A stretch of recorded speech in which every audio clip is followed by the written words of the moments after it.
اعوذ باللہ السمیع العلیم العظیم الحفیظ بوجہ الکریم وسلطانہ القدیم من الرجس الخبیث المخبث الشیطان اللعین الرجیم وقبیلہ ونفخہ ونفسہ وہمزہ بسم اللہ الرحمن الرحیم۔ تمام نبیوں کے سردار حضرت محمد صلی اللہ علیہ وآلہ وسلم اور تمام مذاہب کے سردار دین اسلام کے پیروکاروں، سلام علیکم۔ خوش رہیے اور برکتیں آپ پر ہوں۔ صلاۃ و سلام حضور صلی اللہ علیہ وآلہ وسلم کی ذات پر، حضور صلی اللہ علیہ وآلہ وسلم کے ماں باپ پر اور آپ کی آل پر۔ سبحانک اللہم و بحمدک لا الہ الا انت واستغفرک واتوب الیک۔ یہ اگر پڑھ لیں تو اللہ تعالیٰ کوئی کوتاہی ہو جائے تحریر و تقریر میں تو معاف فرما دیتا ہے۔ کوئی نبی، کوئی ولی، کوئی جن، کوئی پری اللہ کے برابر نہیں ہے، وہ واحد حقیقی ہے، اور محمد صلی اللہ علیہ وسلم اللہ کے آخری نبی ہیں۔ جو اللہ کے برابر کسی کو ٹھہرائے وہ مشرک، اور جو نبی کی توہین کرے وہ کافر۔ شیطان پہلا توحید پرست عابد و زاہد تھا جو نبی کی توہین کر کے کافر ہوا۔ اللہ تعالیٰ شرک سے بھی بچائے اور نبی کی توہین سے بھی محفوظ فرمائے، آمین۔ ایمان کیا ہے؟ عظیم سند کے ساتھ یہ عظیم اعلان ملاحظہ ہو۔ امام رضا علیہ السلام اپنے والد گرامی امام موسیٰ کاظم سے بیان کرتے ہیں، وہ اپنے والد گرامی امام جعفر صادق سے بیان کرتے ہیں، وہ اپنے والد گرامی امام محمد الباقر سے بیان کرتے ہیں، وہ اپنے والد گرامی امام زین العابدین سے بیان کرتے ہیں، وہ اپنے والد گرامی امام حسین سے بیان کرتے ہیں، وہ اپنے والد گرامی مولا علی شیر خدا رضی اللہ تعالیٰ عنہ سے بیان کرتے ہیں۔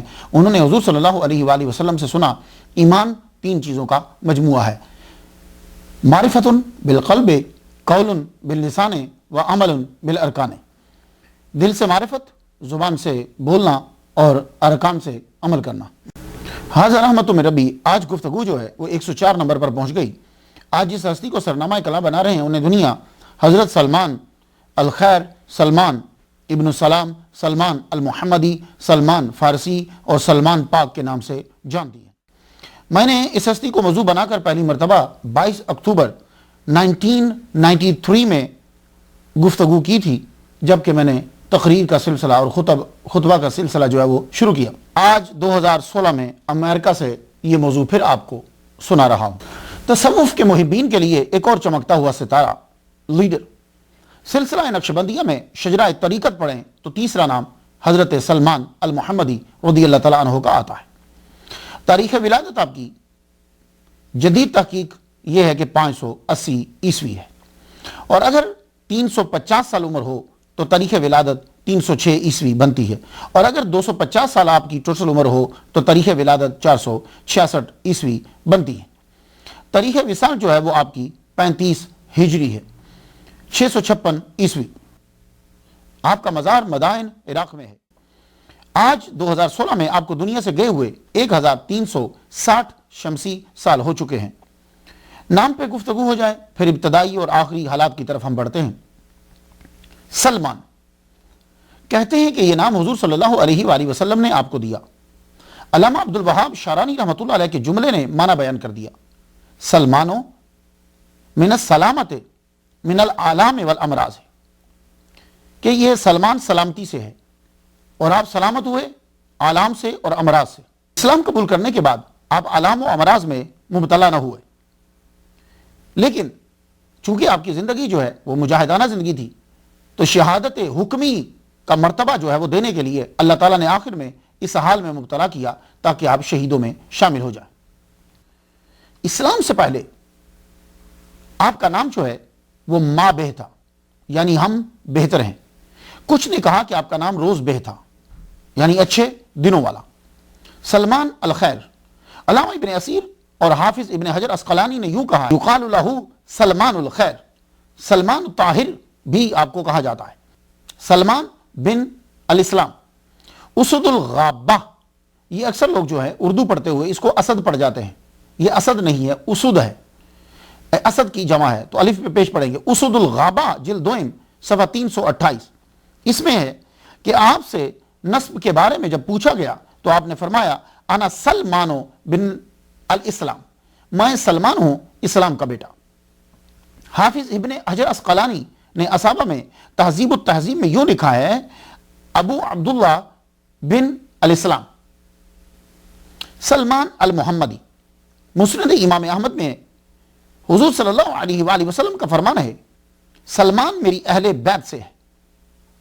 تو ایک جگہ میں نے لکھا ہوا پڑھا کہ وہاں لکھا تھا کہ سلمان المحمدی کہو. آپ کا مزار جو ہے جب آپ وہاں زیارت کے لیے جائیں گے تو سلمان المحمدی ہی لکھا ہوا پائیں گے. سلمان پاک، عراق کے لوگ آپ کو سلمان پاک بھی کہہ کر پکارتے ہیں. سلمان الفارسی، یہ لفظ فارسی جو ہے یہ فارس کی طرف اشارہ کرتا ہے. آپ کا اصلی وطن کون سا تھا؟ فارس. تو عربی میں اگر فارس کا ترجمہ آپ ڈھونڈنا چاہیں گے تو گھڑ سوار کو کہتے ہیں، فرس گھوڑے کو کہا جاتا ہے. تاریخ ولادت آپ کی تاریخ ولادت کیا ہے؟ یہاں کچھ تھوڑی سی ہٹ کے اور تھوڑی سی زیادہ گفتگو کرنا چاہتا ہوں معذرت کے ساتھ، کیونکہ کہا یہ جاتا ہے کہ آپ کی عمر جو ہے وہ 350 سال ٹوٹل ہے. یہ اکثر لوگ یہ کہتے ہیں. اب 35 ہجری جو ہے وہ آپ کا وصال ہوا، اس بات پہ تو اکثریت ہے، اکثریت کہہ رہا ہوں میں، 35 ہجری کے قریب. ٹھیک ہے، 350 سال عمر اگر آپ کی ٹوٹل ہو تو 656 میں وصال ہوا تو 350 سال عمر ہو تو تاریخ ولادت 306 بنتی ہے. آپ کی ولادت 306 ہو تو کچھ سوالات جو ہیں جو امریکہ کی 8 یونیورسٹیز میں لیکچر دیتے ہیں پروفیسر احمد صاحب، ان کے ذہن میں کچھ سوال آئے جو ڈسکس کیے. کہتے ہیں کہ اگر آپ کی عمر 350 سال ہے، کیا آپ کے پہلے 14 سال میں عیسائیت اتنی عام تھی کہ آگ پرستوں کے معبد کے پاس عیسائیوں کو چرچ بنانے کی اجازت مل گئی ہو، جبکہ یزد جرد ون کے دور میں عیسائیت کو عام داخلہ ملا؟ دوسرا سوال، 4 صدی عیسوی میں آدمی 200 سال کا بھی ہو تو بوڑھا ہوتا تھا. آپ کی عمر 300 سال تھی جب اموریہ سے مدینہ غلام بن کر آئے.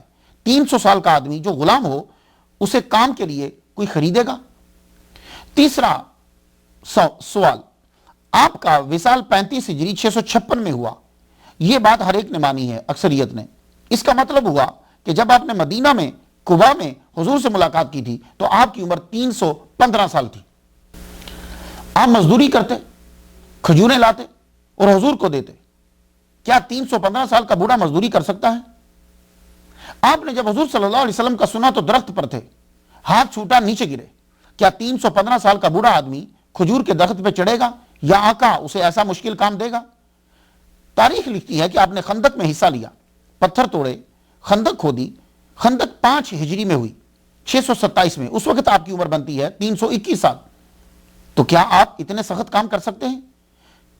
یا حضور نے 321 سالہ بوڑھے کو خندق کھودنے کا حکم دیا؟ تاریخ لکھتی ہے کہ مدائن میں جب گورنر بنے تو لوگوں کے بھی کام کرتے تھے اور جو وظیفہ ملتا تھا وہ خرچ کر دیتے تھے، خود مزدوری کرتے اور پھر اپنے گھر کا خرچہ چلاتے. جنگ قادسیہ میں جو 636 عیسوی میں ہوئی ہے، بعد میں آپ کو مدائن کا گورنر بنایا گیا تو معلوم ہوا تقریباً عمر 330 سال تھی آپ کی. تو دوران حکومت آپ کو لوگ غلام سمجھ لیا کرتے تھے، اجنبی، اور آپ کو سوان اٹھوا دیتے تھے. تو کیا 330 سالہ بوڑھے کو لوگ سوان اٹھوایا کرتے تھے؟ آپ نے 325 سال کی عمر میں ایران کی جنگوں میں بھی حصہ لیا ہے. تو پروفیسر احمد صاحب کا یہ کہنا ہے کہ یا تو عمر کاموں کے مطابق کرو یا کام عمر کے مطابق کرو. 200 سال سے زیادہ بوڑھا ہو جائے اس کی بھویں، پلکیں، گال لٹک جاتے ہیں. عداس جو عیسائی تھا وہ 100 سے کچھ اوپر تھا لیکن اس کی پلکیں اور یہ چیزیں لٹکی ہوئی تھی. اور اگر یہ کہا جائے کہ یہ فلاں عظیم مورخ نے یہ لکھا، فلاں مورخ نے یہ لکھا، فلاں مورخ نے لکھا ہے، وہ بڑے بڑے مورخ ہیں، تو بھئی یہ کوئی دلیل نہیں ہوتی. اس طرح تو قرآن مجید کی آیات بڑے بڑے عظیم مفسروں نے 6666 لکھی ہیں. تو کیا آپ بتائیں گے کہ اتنی ہی آیات ہیں؟ قرآن مجید کی 6666 آیات نہیں ہیں، ہاں آپ بسم اللہ بھی ساتھ ملا لیں، کم ہیں. تو یہ دلیل نہیں ہوتی. ہو سکتا ہے کہ انہوں نے اس جانب توجہ نہ دی ہو. تو یہ تمام گفتگو جو ہے تب ہے جب ہم مورخ کی نظر سے دیکھیں یا کوئی انگریز آپ کی بات سنیں. تو اگر یہ کہا جائے کہ یہ کرامت ہے یا شاذ ہے تو پھر سارے اعتراضات جو ہیں وہ ختم ہو جاتے ہیں. پروفیسر احمد صاحب کا کہنا ہے کہ ہیلری بریٹ نے کتاب لکھی ہے، بریٹ ٹریول گائیڈز، 7 اکتوبر 2015 میں چھپی. 2008 میں اس کو ایوارڈ بھی ملا ہے. اس نے لکھا ہے کہ سلمان بورن ایز روز بے ان Persia, in 568 AD. He died around 655 at the age of 87 during the caliphate of the third caliph Usman. میں سیرت شروع کرنے سے پہلے علامہ ابن حجر اسقلانی کی بات جو اصابہ میں جلد سوہم صفحہ 113 پہ ہے بیان کرنا چاہتا ہوں. حضرت سلمان کے اسلام لانے کی سٹوری میں اختلاف موجود ہے اور روایات کو جمع کر کے ترتیب دینا دشوار ہے. مورخین نے ابن عباس کی روایت کو سچ کے قریب ترین جو ہے وہ قرار دیا ہے. تو اس لیے جب میں کبھی کوئی چیز بیان کرتا ہوں تو ایک صاحب نے سنا ہوتا ہے یا خود سے پڑھا ہوتا ہے تو وہ تھوڑا سا ڈیفرنٹ ہو جاتا ہے، وہ سمجھتے ہیں کہ ہم نے غلط بیان کر دیا. نہیں، ہماری کوشش یہ ہوتی ہے کہ تاریخ کی مستند کتابوں سے آپ کے گوش گزار تصوف کے موتی کر دیے جائیں. آئیے بات آگے بڑھاتے ہیں. آپ کی آباء و اجداد اور خاندان والے گورنمنٹ میں خاص مقام رکھتے تھے. وہ کیوں؟ اس لیے کہ آپ کا خاندان جو ہے وہ گھڑ سواروں کا خاندان تھا. اس دور میں ایران کے اندر جو گھڑ سوار ہوتے تھے وہ گورنمنٹ کا اور اس کی عسکری طاقت کا ایک خاص حصہ ہوتے تھے. تو آپ کے خاندان کے اکثر لوگ جو ہیں وہ بادشاہ کے بڑے قریب تھے اور آپ کے والد گرامی بہت امیر اور دہ کان تھے. یہ دہ جو ہے اس کا معنی ہوتا ہے گاؤں، اور کان جو ہے اس کو اب خان کہتے ہیں، سردار. تو دہ کان کا مطلب یہ ہوا گاؤں کا سردار. اب سردار گاؤں کا وہی بنے گا نا جس کے پاس زمینیں زیادہ ہیں. تو آپ جگیردار بھی تھے. اور دوسرا یہ بادشاہ کا قرب، مالدار، جگیردار، اور اوپر سے مذہب کے اندر بھی آپ کا عمل دخل. آپ نے مذہب کو بھی سیکھا. آپ کے والد گرامی نے بہت بڑا ٹیمپل بنایا وہاں جس کے اندر ہمہ وقت آگ کو جلایا جاتا تھا. تو آپ کے والد گرامی جو ہیں، آپ کا خاندان رام ہرمز، رام کا معنی مراد اور ہرمز کہتے ہیں ایک شہنشاہ کا نام تھا. یہ رام ہرمز میں رہتے تھے. پھر اس کے بعد وہاں سے جئی کی طرف جو ہے یہ منتقل ہو گئے. موجم البلدان جلد 3 صفحہ 196، یہ جئی ہے، جیم ہے، ہا نہیں ہے، نہ ہی اس کو آپ حبی پڑھیں گے. یہ گاؤں، اس گاؤں کی زمین جو ہے وہ ساری آپ کی زمین تھی. آپ کو پورے ضلع کا مذہبی نگران بنا دیا گیا. تو لوگ آپ کو ہیر بد کہتے تھے. یہ ایک عہدہ ہے. تو ٹیمپل جب بن گیا تو آپ کے مذہب میں آگ کو بڑی امپورٹنس، اہمیت حاصل ہے. آگ کو 24 گھنٹے جلائے رکھنا ضروری ہوتا تھا. اگر آگ کسی لمحے کے لیے بجھ جاتی تھی تو سمجھتے تھے کہ اب ہمارے اوپر قہر جو ہے وہ نازل ہو جائے گا. تو یہ کسی وقت بھی بجھتی نہیں تھی. تو خصوصی بندے جو ہے وہ مقرر کیے گئے تھے. اب ایک آدمی تو 24 گھنٹے نہیں بیٹھ سکتا نا، تو کچھ وقفے کے بعد بندہ بدل جاتا تھا. اور جو صرف سمپل آگ جلانے والا ہوتا تھا اس کو اتھروان کہتے تھے. زوراسٹرینزم جو ہے ان کا دعویٰ یہ ہے کہ ہم توحید پرست ہیں. یہ دعویٰ کرتے ہیں. اور ہمارے نبی کا نام زوراسٹر ہے، زوراتستر بھی کہتے ہیں یہ لوگ. اور کتاب جو تھی اس کا نام اویستا. یہ خیر کا خدا مانتے ہیں اور شر کی طاقت الگ مانتے ہیں. آہورا مزدا کہتے ہیں کہ یہ خیر کا خدا ہے اور شر کا خدا الگ مانتے ہیں. ان کا بڑا جو ہوتا ہے وہ موبد کہلواتا ہے، مگر اس کے اختیارات جو ہیں وہ محدود ہوتے ہیں. اور سب سے بڑا جو ہوتا ہے وہ داستر کہلواتا ہے. یہ جو ہوتا ہے یہ ہر طرح کی عبادت کروا سکتا ہے. اور یہ لوگ زوراسٹرینزم جو ہے اس کے اندر جو پوجنے والے مجوسی ہیں یہ آگ کو بجھنے نہیں دیتے. عبادت کرتے ہوئے قدیم ایرانی زبان میں یہ عبادت کرتے ہیں. اور اپنی کتاب جو ان کا خیال ہے کہ ان کے نبی زوراسٹر نے لکھی ہے، یہ لوگ اسلام کے نہاوند پر حملہ کرنے کے بعد تقریباً ختم ہو گئے. اب انڈیا میں ہیں اور کچھ ایران میں ہیں. کہا جاتا ہے کہ ان کی کل تعداد جو ہے ٹوٹل تعداد 2.6 ملین ہے. خیر آج کل تو ہر فرقہ اور ہر مذہب جو ہے وہ اپنے آپ کو ریفائن کر رہا ہے. وہ صرف وہ چیزیں فرنٹ پہ لاتا ہے کہ جو لوگوں کو اپیل کرتی ہیں. وہ چیزیں فرنٹ پہ وہ ہرگز نہیں لائے گا جو چیزیں اسے لوگوں کو اپیل نہیں کرتی. لیکن اسلام کے اندر کیا ہے؟ وہاں شر اور خیر کا گاڈ الگ نہیں ہے. وَالْقَدْرِ خَيْرِهِ وَالشَّرِّهِ مِنَ اللَّهِ تعالی. کیا ہے کہ خیر اور شر اللہ کی طرف سے ہے. اب اس کا مطلب یہ نہیں ہے کہ وہ شر کو پسند کرتا ہے؟ شر کو پسند نہیں کرتا وہ، لیکن خالق شر کا اور خیر کا وہ رب تعالیٰ ہی ہے، دو کوئی الگ الگ طاقتیں نہیں ہیں۔ اگر آپ دو الگ الگ طاقتوں کو تسلیم کریں گے تو جب کبھی شر غالب آ جائے گا تو پھر کیا کہو گے کہ رب تعالیٰ خیر جو ہے وہ مغلوب ہو گیا ہے؟ نہیں، اللہ تعالیٰ نے انسان کو پیدا کرنے کے بعد کہہ دیا اِنَّا هَدَيْنَاهُ السَّبِيلَ اِمَّا شَاكِرًا وَإِمَّا كَفُورًا، کہ بھائی ہم نے تو تمہیں دونوں رستے دکھا دیے ہیں، اب تیری مرضی ہے، شاکر بن یا کفور بن۔ تو اللہ تعالیٰ نے ساری چیزیں پیدا کر دی اور تم کو رستے دکھا کر اختیار دے کے چھوڑ دیا، اب جسے مرضی تو اختیار کر۔ یہ آنکھ کی بڑی تعظیم کرتے ہیں، اس کو سامنے رکھ کر یہ دعائیں مانگتے ہیں، یہ بات یاد رکھیے گا۔ اور ایک اور بات، یہ مردے کو صحرا میں چھوڑاتے ہیں، اس کو دفناتے نہیں۔ تو صحرا میں کیا ہوتا ہے پھر؟ ڈیزرٹ میں پرانے دور میں، کیونکہ جگہ کھلی ہوتی تھی، گدھیں جانور آتے اور کھا جاتے۔ جہاں جگہ کم ہو جاتی ہے وہاں ایک مخصوص جگہ بنا لیتے ہیں یا کنویں کے اندر ڈال دیتے ہیں۔ یہ تھی زورواسٹرینزم۔ اس مذہب کے اندر آپ نے آنکھ کھولی، چونکہ سلمان الفارسی ان کے والد گرامی جگیردار اور مالدار بھی تھے، تو آپ کو گھر کے اندر مذہبی جو ہے وہ تعلیم دی گئی، پھر اس کے بعد آپ کو باہر بھی بھیجا جاتا، جہاں زند اور پاس زند پڑھائی جاتی تھی، تو آپ نے مذہبی تعلیم حاصل کی۔ 16 سال کی عمر تک آپ نے اپنے مذہب کو سیکھ لیا۔ اتنے میں ایران کے اندر عیسائیت کا عمل دخل شروع ہو گیا۔ جب شروع ہوا، شروع میں تو ان کی لڑائیاں ہوتی رہی عیسائیوں کے ساتھ، بعد میں وہ جب آئے چرچ کی اجازت ملی بنانے کی، اب تھوڑی تھوڑی حضرت سلمان الفارسی ان کی ملاقات جو ہے اور واقفیت اس مذہب سے بھی ہونے لگی۔ وہ کیسے؟ آپ کے کچھ دوست جو ہیں وہ ان راہبوں سے جا کر ملا کرتے تھے، عیسائیوں سے جا کر ملا کرتے تھے، تو انہوں نے جو ہے وہ ان کو آ کے بتانا شروع کیا، لیکن آپ کی ملاقات نہیں ہو رہی، اور ایک دن سبب بن گیا۔ آپ کی ملاقات کیوں نہیں ہوتی تھی؟ اس لیے کہ آپ ٹیمپل کے اندر ہی رہنا پڑتا آپ کو۔ کیوں؟ آپ کو سیکھنے کے بعد جو ہے وہ اتھروان سے موبد بن گئے، اب آپ کو گھر میں رہنا پڑتا، آگ کو ہر وقت جلانا پڑتا۔ والد گرامی جو ہیں وہ آپ کو اپنی نظروں سے الگ نہ کرتے۔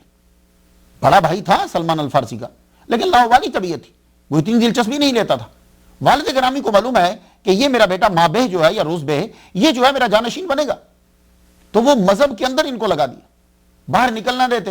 محبت بھی بڑی زیادہ تھی۔ ایک مرتبہ جو ہے وہ سبب بنا، تو وہ کیا بنا کہ والد گرامی نے یہ کہا کہ مجھے آج یہاں کام ہے، تم کھیت پر جا کے ایک چکر لگاؤ اور وہاں ذرا چیک کراؤ۔ آپ گھر سے باہر نکلے، کھیت کی طرف بڑھنے لگے، تو رستے میں آپ کو آواز سنائی دی، آپ اس جگہ رک گئے، رک کے جا کے دیکھتے ہیں کیا ہے، وہ چرچ تھا۔ وہاں عیسائی جو ہیں وہ عبادت کر رہے تھے اپنی۔ اس دور میں عیسائیت ہی سچا مذہب تھی، لیکن تبدیلی بہت آ چکی تھی اس میں۔ کوئی لوگ تھے جو راہب تھے، کچھ لوگ تھے جو سچے تھے اور توحید پرست تھے۔ ان کو آپ نے عبادت کرتے ہوئے دیکھا تو آپ رک گئے۔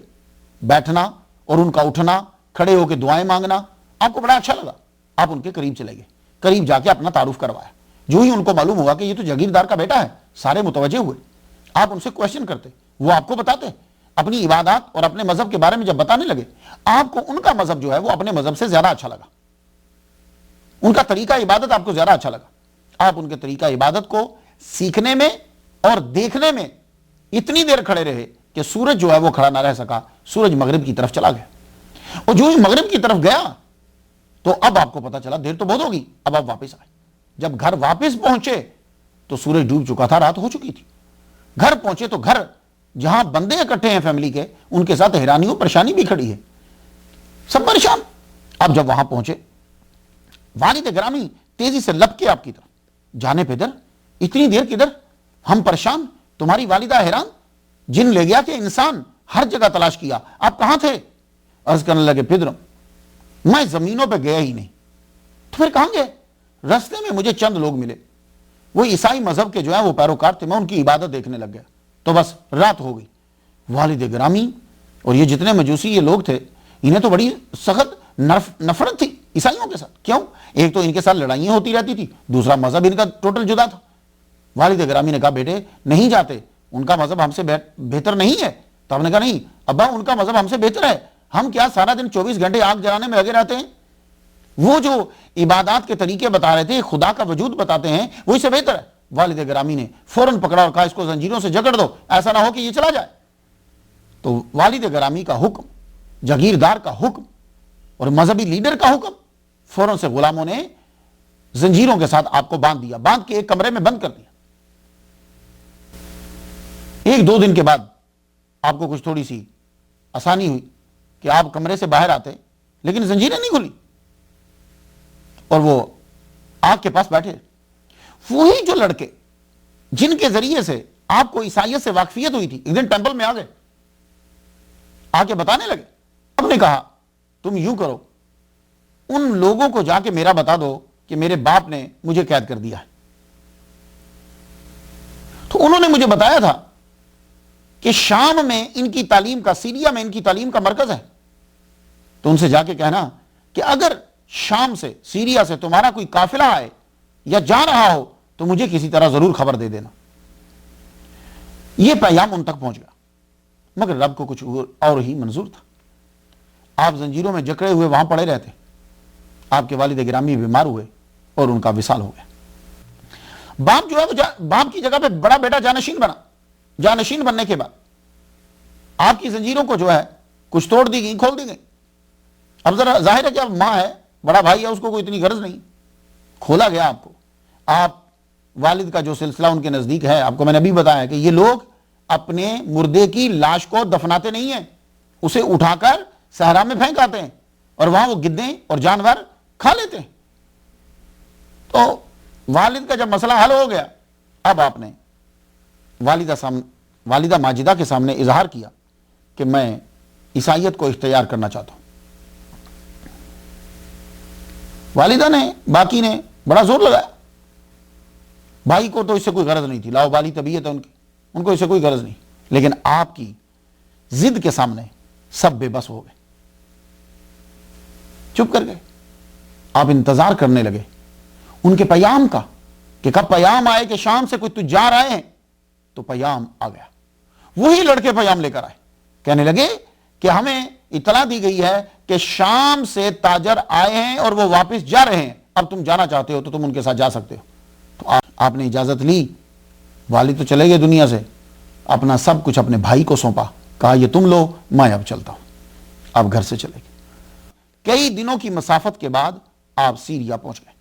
وہاں پہنچ کر بڑے پادری کا پوچھا، بڑے پادری کے پاس سیدھا چرچ میں گئے، انہیں رام ہرمز جئی کے عیسائیوں سے ملاقات سنائی اور بتلایا میں آپ کا دین سیکھنا چاہتا ہوں اور آپ کی خدمت کروں گا، میں چرچ کی صفائی کروں گا، میں کام کروں گا، مجھے یہاں رکھ لیجیے۔ پادری نے رکھ لی، ٹھیک ہے رہو۔ تو وہ اسقف کے پاس آپ رہنے لگے۔ اس کا تلفظ جو ہے وہ کیا ہے؟ اسقفہ بھی کہتے ہیں، اسقفہ بھی کہتے ہیں، اسقف بھی پڑھتے ہیں اور اسقف بھی پڑھتے ہیں۔ اس کی جمع اساقف آتی ہے۔ یہ رتبۃ دینیۃ لرجال الکنیسہ فوق القسیس و دون المتران۔ اس کو متران کو متران بھی پڑھتے ہیں، متران بھی پڑھتے ہیں، متران بھی پڑھتے ہیں۔ متران جو ہے یہ بطر یرک سے چھوٹا ہوتا ہے۔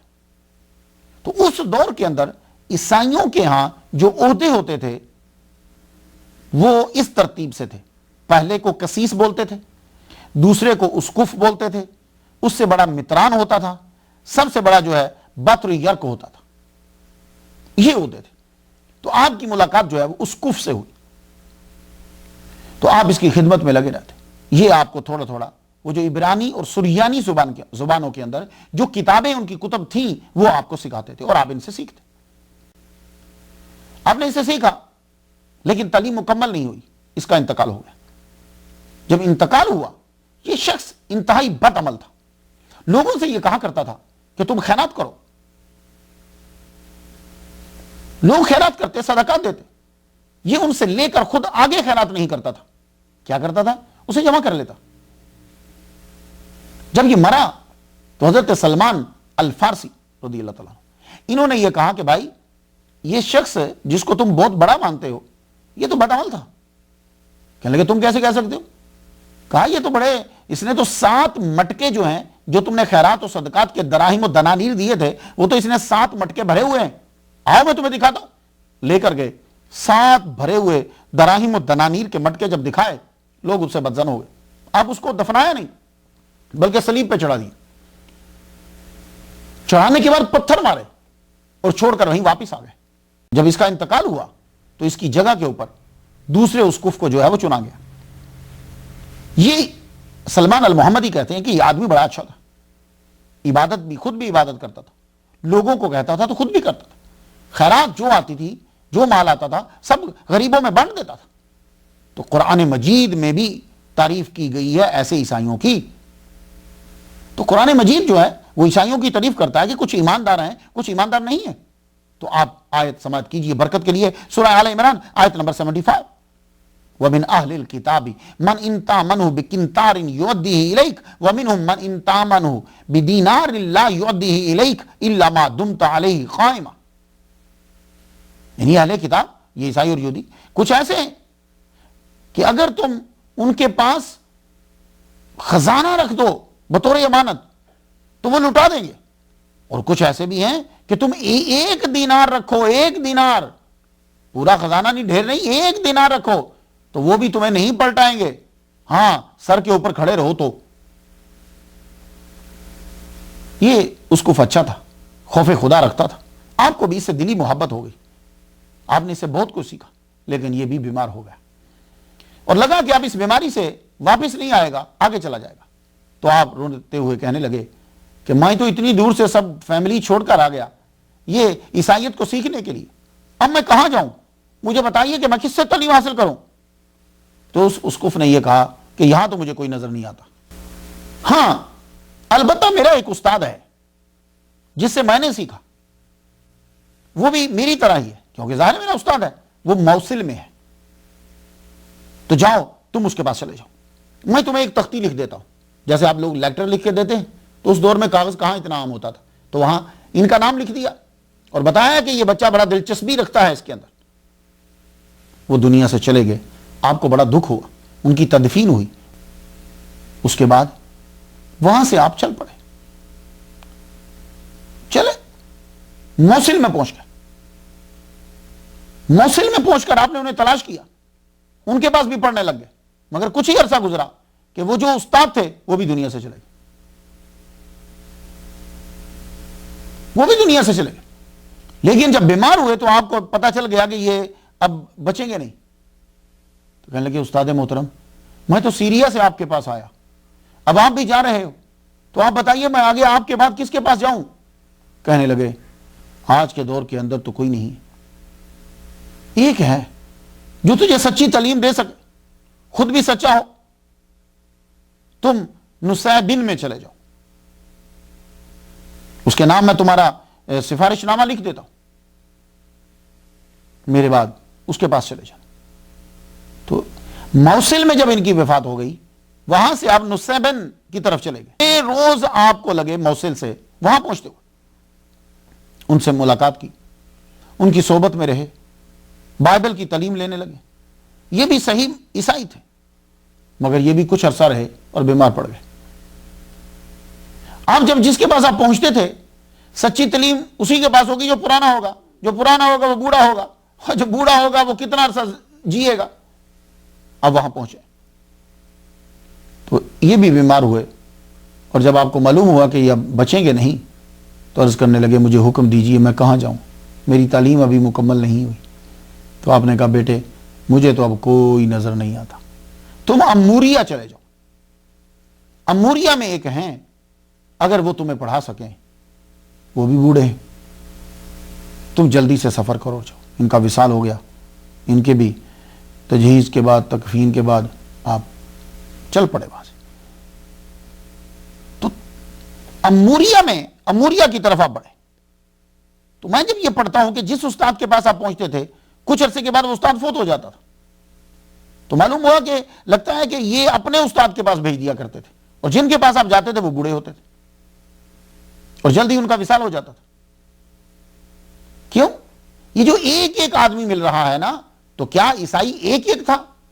نہیں، پادری تو بہت سے تھے، بہت سے اسقف تھے، بہت سے قسیس تھے، لیکن سچا توحید کا پیروکار اور سچا عیسیٰ علیہ السلام کی تعلیم پر جو ہوتا تھا وہ بہت کم ہوتے تھے، اور وہ بوڑھے ہی تھے۔ آپ اموریہ میں جو ہیں وہ پہنچے، یہاں آپ نے رہ کر تعلیم کے ساتھ ساتھ اموریہ کے اندر تجارت بھی شروع کی۔ تجارت جب آپ نے شروع کی تو بڑا نفع ہوا، آپ نے بھیڑیں اور بکریاں جو ہیں وہ پال لی، وہ بھی ساتھ رکھتے، سیکھتے بھی رہتے، مگر ان کا بھی ساتھ زیادہ نہ رہا۔ یہ جب بیمار ہوئے تو آپ کی آنکھوں سے آنسو آ گئے، آپ کی آنکھوں سے آنسو آ گئے تو کہنے لگے کیا قسمت ہے، میں جہاں جاتا ہوں میں پیام اجل ساتھ لے کے چلا جاتا ہوں، میرا استاد دنیا سے چلا جاتا ہے، تو آپ ان سے بھی پوچھتے ہیں مجھے بتائیے کہ اب میں آپ کے بعد کہاں جاؤں؟ آپ فرمانے لگے اب تو کوئی بندہ میری نظر میں تو نہیں ہے، میں تمہیں جو اپنی کتابوں میں نے پڑھا ہے وہ میں تمہیں بتا دیتا ہوں کہ میرے علم کے مطابق اب یہ جو دور ہے یہ آخری نبی کے ظہور کا دور ہے، تم اس آخری نبی کی تلاش میں نکل جاؤ، وہ عرب کی طرف تمہیں مل جائیں گے، اور سنو ان کی نشانیاں کیا ہیں، تمہیں کیسے معلوم ہوگا کہ یہ آخری نبی ہے؟ پہلی علامت یہ ہے کہ وہ جب تم ہدیہ لے کر جاؤ گے تو وہ ہدیے کو قبول کریں گے اور کھا بھی لیں گے، اور اگر تم صدقہ لے کر جاؤ گے تو صدقہ قبول تو کر لیتے ہیں لیکن کھاتے نہیں ہیں، وہ غربا میں بانٹ دیتے ہیں۔ اور تیسری میجر اور بڑی نشانی جو ہے وہ یہ ہے ان کے دو کندھوں کے درمیان جو ہے، دونوں کندھوں کے درمیان جو ہے وہ مہر نبوت، اور وہ تمہیں عرب میں ملیں گے کھجوروں والی زمین میں، جاؤ تلاش کر سکتے ہو تو تلاش کر لو، اس کے علاوہ توحید کی سچائی اب تمہیں کوئی اور جگہ پہ مل نہیں سکتی۔ ان کا وقت، ظہور کا وقت، آپ کے اندر شوق پیدا ہوا کہ میں کسی طرح اب عرب کی زمین کی طرف نکل جاؤں، تو حضرت سلمان الفارسی اب تلاش کرنے لگے مجھے کون عرب میں لے کر جائے، اس رستے کو کون جانتا ہے۔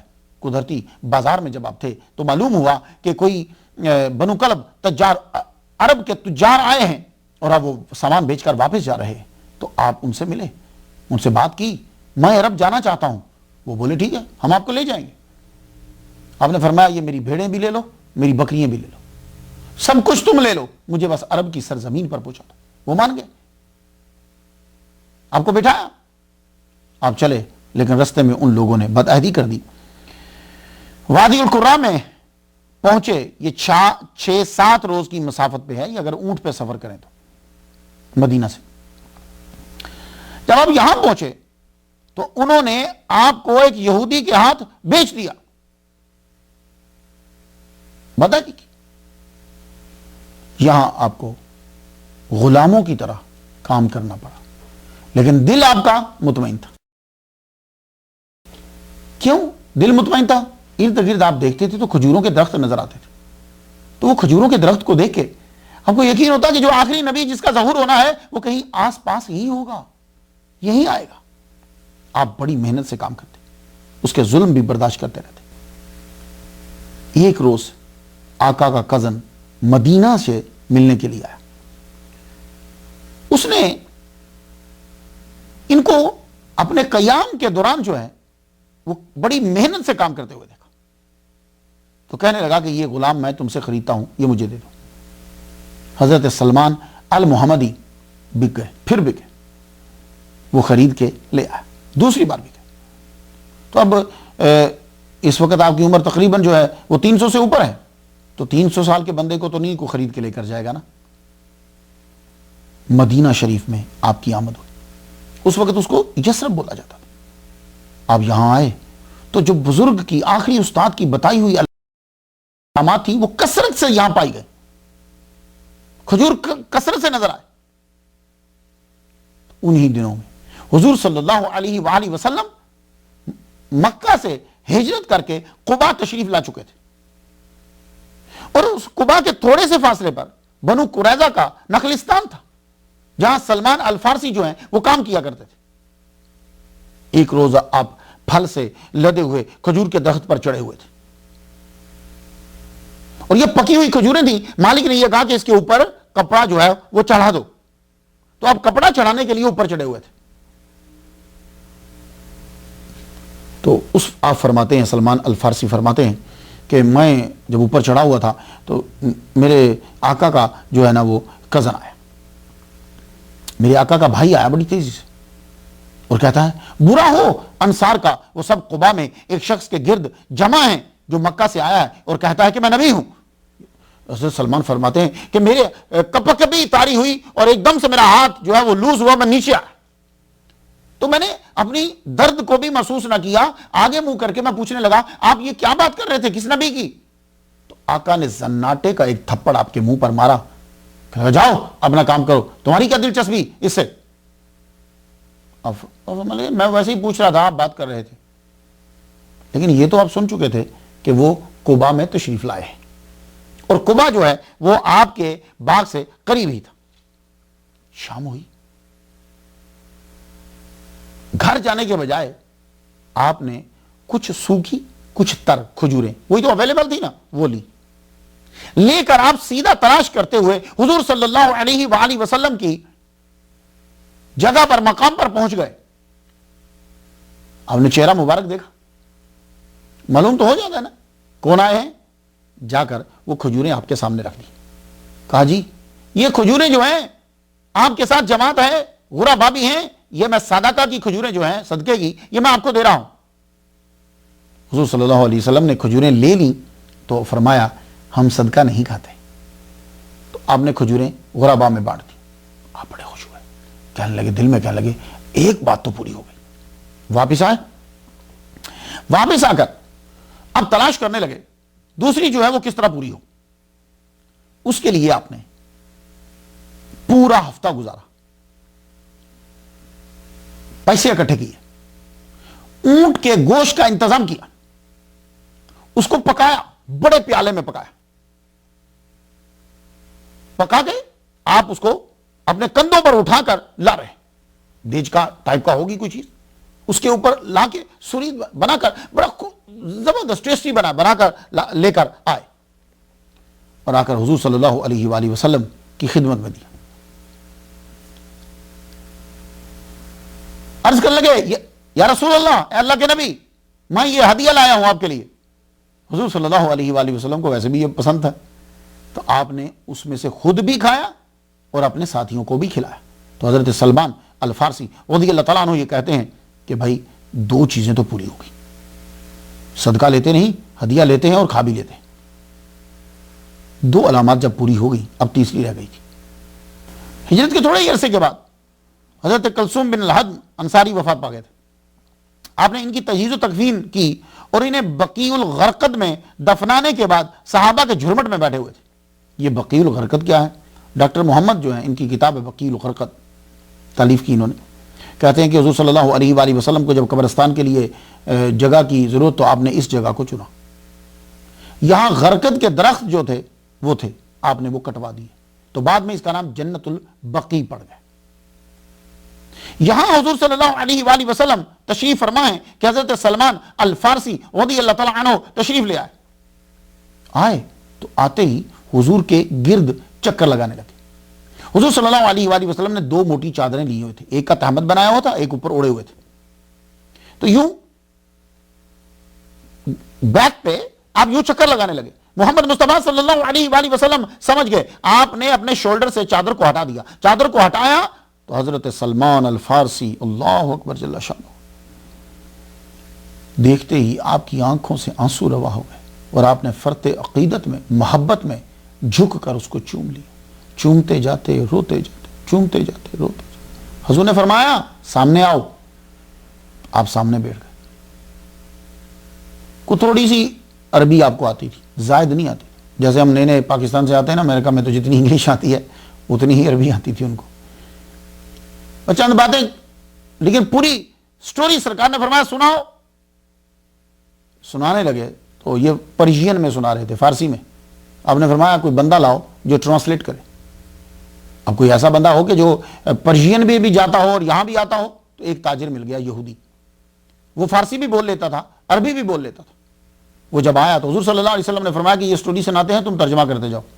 حضرت سلمان الفارسی جو ہیں وہ شروع سے لے کے سنانے لگے، میرا نام مابے، میرے ابا جو ہیں وہ جگیردار، میں وہاں سے نکلا، کئیوں کے ہاں میں تعلیم حاصل کرتا رہا، پھر آخر میں مجھے آپ کی اطلاع ہوئی مجھے یہودیوں کے ہاں غلام بننا پڑا.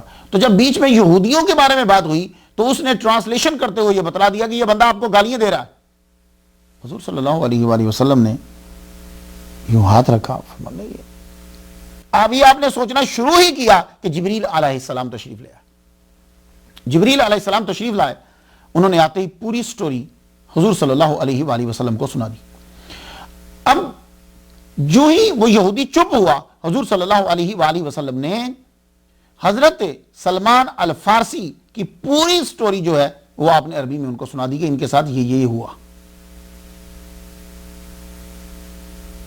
یہودی کہنے لگا تو آپ کو اگر فارسی آتی تو پھر آپ نے مجھے ٹرانسلیٹر کیوں رکھا؟ حضور صلی اللہ علیہ وسلم نے فرمایا مجھے ابھی جبریل علیہ السلام نے ان کی سٹوری آ کر بتلائی کہ تو بیچ میں غلط ترجمہ کر رہا ہے, اصل سٹوری جو ہے وہ اس طرح ہے, تم نے جو ترجمہ کیا وہ اس کا ترجمہ نہیں ہے. اللہ اکبر جل شانہ. محمد مصطفیٰ صلی اللہ علیہ وآلہ وسلم کا یہ سٹوری کا ترجمہ بتلانا یہودی پر اتنا اثر کر گیا, کہنے لگا یا رسول اللہ آپ اللہ کے سچے نبی ہو, میں پہلے آپ کے بارے میں غلط نظریہ رکھتا تھا, لیکن آج آپ نے جو اس پرشین کی پوری ٹرانسلیشن کر کر سنا دی, میں سمجھ گیا آپ اللہ کے سچے نبی ہو. تو اس یہودی نے محفل میں کلمہ پڑھا. تو اسی محفل کے اندر حضرت سلمان الفارسی رضی اللہ تعالیٰ عنہ آپ نے بھی کلمہ شہادت جو ہے وہ محمد مصطفیٰ صلی اللہ علیہ وسلم کے سامنے پڑھا. حضور صلی اللہ علیہ وآلہ وسلم نے جبریل علیہ السلام سے کہا کہ ان کو عربی سکھا دو. کہنے لگے یا رسول اللہ انہیں کہیے کہ آنکھیں بند کریں اور منہ کھولیں اور آپ اپنا لعاب دہن ان کے منہ میں ڈال دیجئے. حضرت سلمان فارسی رضی اللہ تعالیٰ عنہ حضور صلی اللہ علیہ وآلہ وسلم کے سامنے بیٹھے ہیں, آنکھیں بند کی, منہ کھول دیا. حضور نے اپنا لعاب دہن ڈالا. تھوڑی دیر کے بعد جبریل علیہ السلام نے کہا ان سے کہیے آنکھیں کھول لیجیے. آنکھیں کھولی تو حضرت سلمان المحمدی رضی اللہ تعالیٰ عنہ بہترین عربی زبان بولتے تھے. یہی وجہ ہے کہ عربوں کو بھی یہ کہنا پڑا کہ جب سلمان الفارسی عربی زبان بولتے تھے, فصیح و بلیغ گفتگو کرتے تھے, اور کوئی غلطی آپ کی عربی میں نہیں ہوتی تھی. غلطی کیسے ہو, نبی کا لعاب دہن لگا ہوا ہے. اللہ اکبر جل شانہ. تو سلمان فارسی کا نام سلمان جو ہے وہ رکھ دیا گیا. ماں بے تھا جو بھی پکارا جاتا تھا اب سلمان. قصہ مختصر, آپ نے بہت تکالیف اٹھائیں حضور تک پہنچنے کے لیے. علامہ ابن اسیر نے اسد الغابہ جلد 2 صفحہ 330 پہ لکھا ہے کہ آپ کی کسی حواری سے ملاقات نہیں ہوئی. یہ جو 350 سال یا 400 سال عمر ہے, لگتا ہے کہ یہ اس لائن کی وجہ سے مورخین کو پرابلم ہو گئی کہ شاید آپ کی ملاقات, کسی نے تو حواری بھی لکھا ہوا ہے, حواری ہیں یا حواری سے ملاقات ہوئی ہے. تو علامہ ابن اسیر نے بات ختم کر دی, کہنے لگے کہ آپ کی کسی حواری سے ملاقات نہیں ہوئی. اسلام لانے کے بعد آپ کی زندگی کیا ہے؟ یہ ہے وہ حصہ جو تصوف کے محبین کے لیے, نقشبندیوں کے لیے زیادہ دلچسپی کا باعث ہے. ایک وجہ تو یہ ہے کہ حضور صلی اللہ علیہ وآلہ وسلم نے فرمایا, حدیث کو بیان کرنے والے انس بن مالک رضی اللہ تعالیٰ عنہ ہے, حدیث ترمذی کی ہے اور نمبر اس کا 3732 ہے. ان الجنت لتشتاق الى ثلاثه علی و عمار و سلمان. جنت مشتاق ہے 3 بندوں کی طرف, حضرت علی کی طرف, حضرت عمار کی طرف, حضرت سلمان کی طرف. ہم لوگ مشتاق ہیں جنت کے, جنت میں جائیں, جنت ملے, جنت ملے, جنت ملے. تو جنت جو ہے وہ مشتاق ہے 3 بندوں کی, حضرت علی کی, حضرت عمار کی اور حضرت سلمان کی. اس لیے بھی ہمیں ان کا ذکر کرنا چاہیے. حضور صلی اللہ علیہ وسلم نے فرمایا, حدیث ترمذی میں ہے اور نمبر اس کا 145 ہے.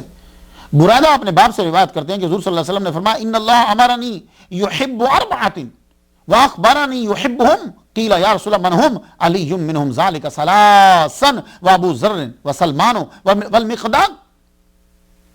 یہ ترمذی کی جو حدیث ہے, حضور فرمانے کہ اللہ تعالیٰ نے مجھے حکم دیا ہے کہ 4 سے میں محبت کروں,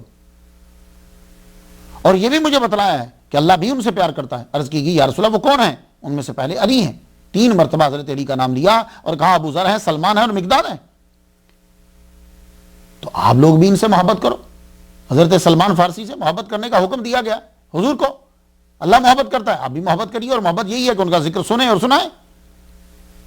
حضرت سلمان, صہیب رومی اور حضرت بلال کو ناراض کرنا اللہ کو ناراض کرنا ہے. حدیث جو ہے یہ مسلم شریف میں 6289 ہے. عائز بن عمر بیان کرتے ہیں, حضرت سلمان المحمدی, حضرت صہیب, حضرت بلال چند لوگوں میں بیٹھے ہوئے تھے کہ ابو سفیان آئے. ابھی انہوں نے اسلام قبول نہیں کیا تھا.